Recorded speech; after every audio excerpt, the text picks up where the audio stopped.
Hello everyone, and welcome back to the Stephen King Book Club. So for the past couple months I've been making little videos about Carrie, and so today we can officially say goodbye and farewell to Stephen King's Carrie because we're going to move on to our next book, which is none other than Salem's Lot. So if you've been watching these videos or if you're just joining us for the first time, you can expect that I'm going to make some videos that might be, in some cases, reviews or summaries, and in other cases, maybe more creative explorations of Stephen King's take on vampires, Salem's Lot.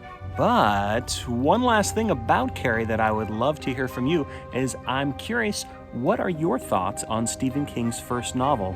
In particular, I want to know what you think of the title character. Let's see what the author thinks of his own character, at least during the drafting process. He says On Writing, Carrie White seemed thick and passive, a ready-made victim. He says, I didn't much like the lead character.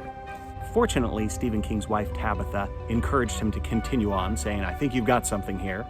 And he writes onward saying, I never got to like Carrie White, and I never trusted Sue Snell's motives in sending her boyfriend to the prom with her.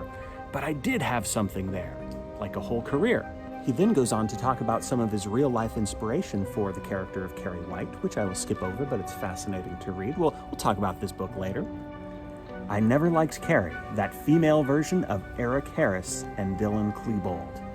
But through Sandra and Dodie, I came at last to understand her a little. I pitied her, and I pitied her classmates as well, because I had been one of them once upon a time. So, how did you relate to Carrie?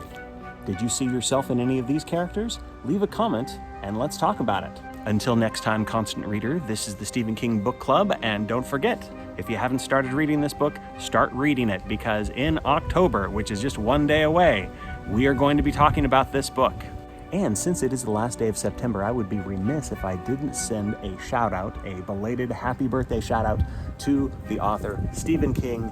Thank you for being around. Thank you for working so hard. Thank you for telling these stories. They're very fun to read, and we will continue to be constant readers of your work.